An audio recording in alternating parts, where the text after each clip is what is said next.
Up and at it this morning. I am trying to get in another mega freezer cooking day.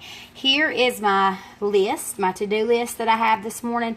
These are my goals. They're somewhat lofty. I don't think I'm probably going to get through all of this today, but we're going to try.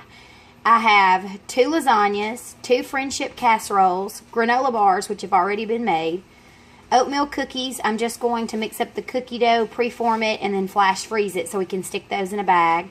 Some pancakes, and some McMuffin breakfast sandwiches. So over here on the stove, over here in this Dutch oven, I have about 6 pounds of ground beef that I'm cooking for the 4 casseroles that I'm going to try to get made.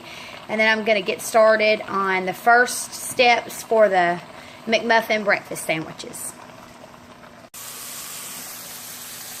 My ground beef is now done. I'm frying up some Canadian bacon for the breakfast sandwiches. And over here, I've toasted my English muffins, topped them with some sharp cheddar cheese and letting them melt a little bit. Getting ready to add the ham to these and then fry up some eggs. So I have 9 breakfast sandwiches and I'm getting ready to start on the next pan of 9. So you can see it's Canadian bacon, then a fried egg is on there, and then the cheese. And then I'm going to wrap these up. Some of these might get eaten for breakfast this morning, I'm not sure. But anyway, off to the second pan. Okay, so all of my breakfast sandwiches are now done. They need to cool before I start wrapping them up individually. I've drained my 6 pounds of hamburger meat, and I'm getting ready to put together a homemade spaghetti sauce in this pot after I drain the rest of the grease out. And then we're going to keep going, just keep trucking along. So I've made the sauce for my lasagna, and it is going on the stove, and it will simmer for about 45 minutes. And in the meantime, I'm getting ready to boil some egg noodles for the friendship casseroles.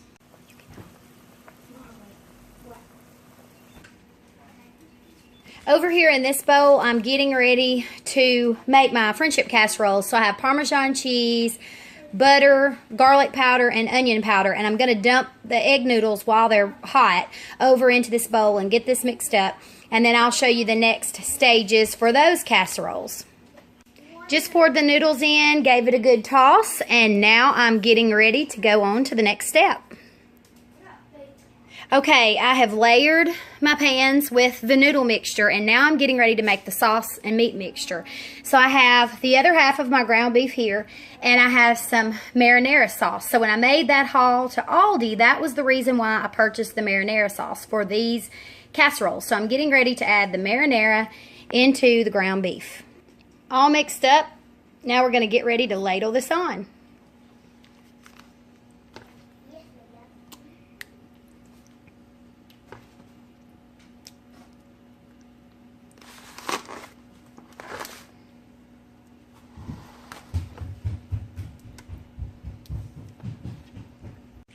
I've topped these 2 friendship casseroles with mozzarella cheese, so now I'm going to wrap these up and get them labeled.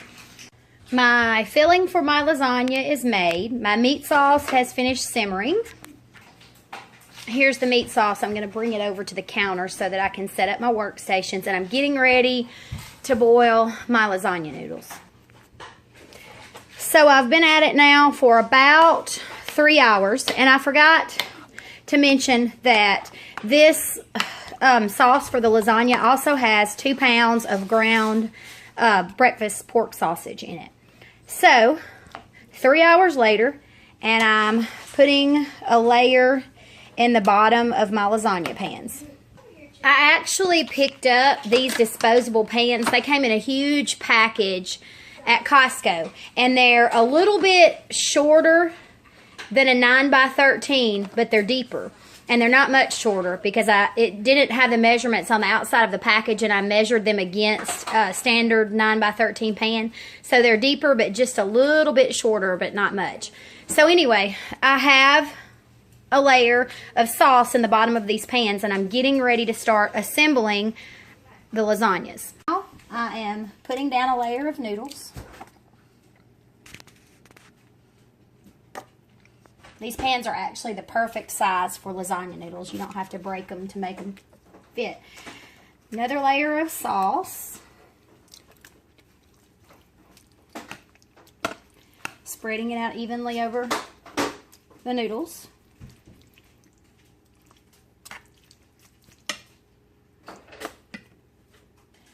Now a layer of the cheese mixture. Just kind of put a dollop on there. Spread it out. I'm going to sprinkle some Parmesan cheese on here that I grated myself. Next, I'm going to put in a layer of mozzarella. Okay, another layer of noodles. My noodles are still really hot.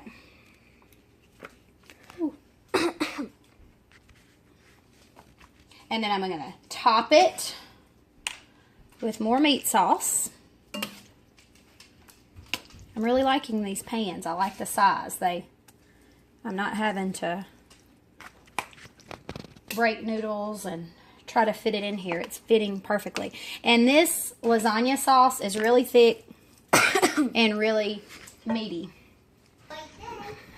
As you can see, they're stuffed full. I've used all the sauce, so now I'm going to top them with a little bit more mozzarella and the rest of the Parmesan. These are finished, so now I'm going to get ready and wrap these up.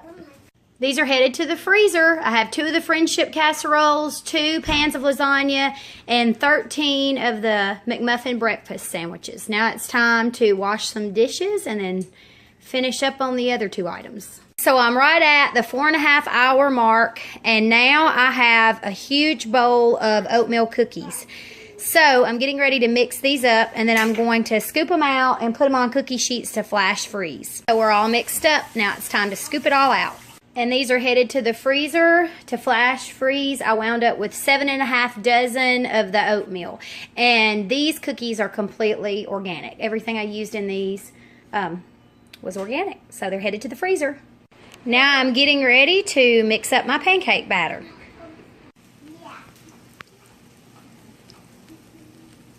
I'm making plain and chocolate chip. My freezer cooking list for the day is complete. I was in here about 5.5 hours from start to finish. And here's all the pancakes that I wound up with. These are chocolate chip and these in the back are plain. And what I'm going to do is I'm going to put these in a gallon Ziploc bag, but I'm going to separate each layer with wax paper so they don't stick together. And then we can just pull them out and heat them up in the morning for breakfast as needed. Meal Planning Mama here. I'm working on some freezer sandwiches. PB&J's and just peanut butter sandwiches are a favorite in our house. And so right now it's summertime. So we have lots of outdoor activities, lots of picnics that we go on, lots of trips to the swimming pool, and we like to take a picnic lunch, and this just speeds up the process, and especially too during the school year when we are busy and have field trips, and that way you can keep these in the freezer and just pull them out the night before or that morning when you get ready to go, and it cuts down on prep work. So what I'm doing now, I'm just putting peanut butter on some bread, and then we're going to put some jelly on the other side. Everyone knows how to make a peanut butter and jelly sandwich, but I'm going to show you how I package these up. This isn't new. I've seen this on other people's blogs.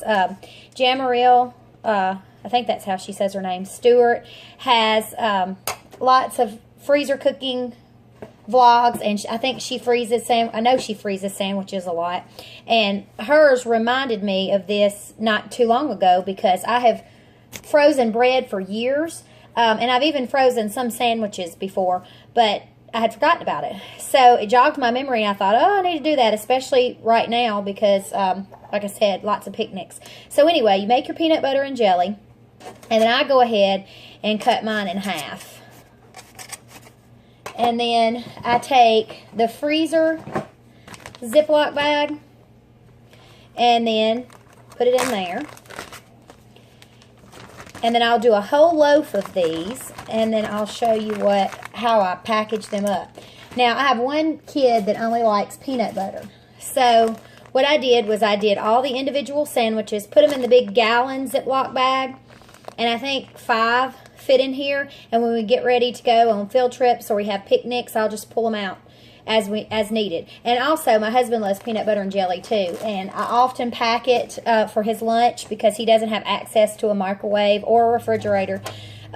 So when he wants a sandwich, I make lots of peanut butter and jellies because that's what he requests. And this is going to cut down on prep work for his lunches. So anyway, this is just one way to do your freezer sandwiches. And so right now, I made a trip to Costco, which you can see in another vlog, and Aldi. So I'm doing up some prep work and freezing a whole bunch of peanut butter and jelly sandwiches. And then I'll try to pick up some deli meat and show you how I freeze sandwiches, meat and cheese sandwiches as well. Meal Planning Mama, back again doing more freezer sandwiches today. I actually went to Kroger to do my fill-in haul, got home, set it all up, filmed it, and then it accidentally got deleted. So, not too happy about that, but I picked up the things that I needed for some more freezer sandwiches. So, I'm going to show you what I'm making if you're interested. So, I'm going to angle my camera a little bit. So I'm using more of the sprouted bread that I picked up from Costco that you saw in one of my other hauls, and I'm trying to open. I'm opening up a package of organic cream cheese. Now, maybe you've seen my post before where I did this with bagels. Well, today I decided to use up some of this bread because the kids requested some more of these sandwiches. So I just thought I would get the ingredients to do a double batch and get some of these made up. So anyway, I have my cream cheese. It's been sitting out on the counter and it's hot here again today. So it's softened sufficiently enough to be able to do this. So I'm just smearing my bread with cream cheese, and I'm going to put cream cheese actually on both sides of it. And then I'm going to layer on the Applegate uncured Genoa salami. So I'm going to do 4 of the salami pieces and then just put the top on it. And then I'm going to do all of these just like I did the peanut butter and jelly and just the peanut butter sandwiches and bag them up individually and then put them in a gallon-sized Ziploc bag. And one is going in my husband's lunch for tomorrow because he really likes those. So yesterday I wound up with 18 peanut butter and jellies. One was eaten before it went into the freezer. So I have 17 of those in my freezer stash. And then now I'm going to work on these. And I'll let you know how many I wind up with when I finish up.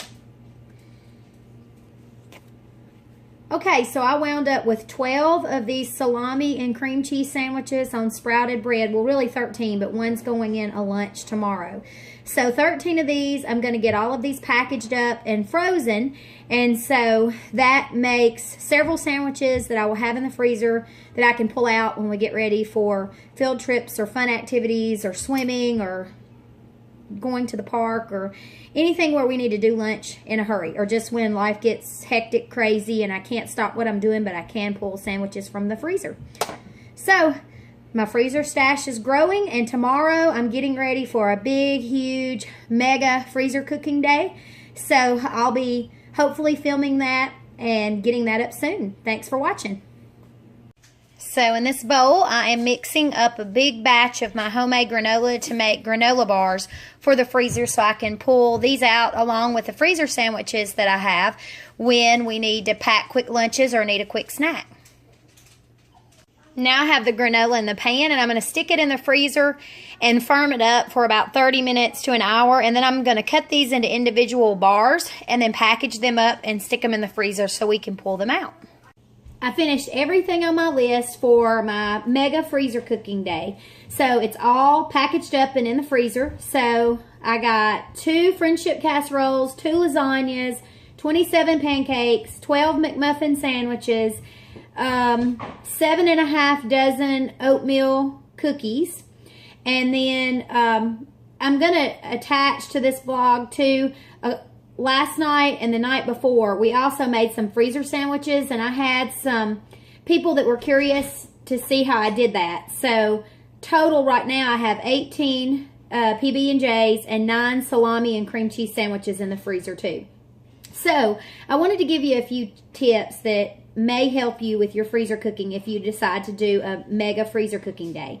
One thing for me is, because we have a larger than normal family, when I decide to do a big freezer cooking day, I try to make sure that I have quick, easy things for the meals that day of the freezer cooking, so that I don't have to worry about freezer cooking and then stop and then try to fix something for breakfast, something for lunch, all those things. So you can either feed your family some of the items that you're cooking, and instead of sticking them in the freezer, save a few of those things out to eat as you go along the day. Or, and we did that, I think mine had McMuffin sandwiches for breakfast this morning. So mine had the McMuffin sandwiches, breakfast sandwiches this morning for breakfast. And then I knew, well, I had hoped that I was going to get to pull this freezer cooking day off. So we picked up some of the organic Lunchables for them to have for lunch. So they had those for lunch. Then I had granola and yogurt and fresh fruit sliced up for them to have for snacks. And then for supper tonight, which I'm getting ready to throw together, the pork carnitas that I had on my menu plan, we decided to save those for tonight. So the meat is already made. All I have to do is stick it in the oven and broil it for just a few minutes to crisp it up, and then put the cheese and sour cream and whatever else we want on it on those and roll them up, and supper's done. So those are some tips to kind of help you make your freezer cooking day a little bit easier, because it's a lot of work and it's a lot of dishes. So if you know that you're going to do this, those are some tips that might help you and make your day go a little bit smoother. Sorry, I had to let the dog in. Okay, some other things that I would do is make sure that I had some freezer bags. Get some gallon size, some quart size freezer bags so that you'll have those.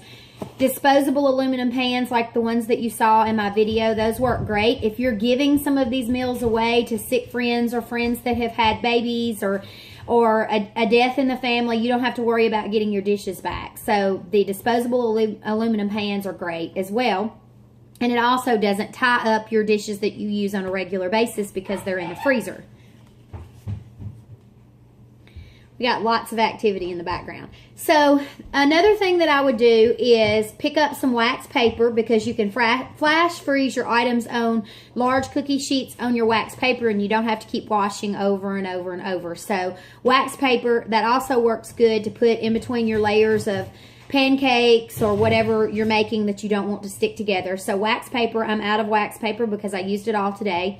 Saran wrap is another necessity, and aluminum foil. So those are just some tips to help you get started on freezer cooking if you haven't already. And I would love to hear, if you do freezer cooking on a regular basis, I would love to hear what it is that you put in the freezer. And you can share that in the comments down below. And for complete recipes, I will put a link to where you can find those in the description box below. Thanks.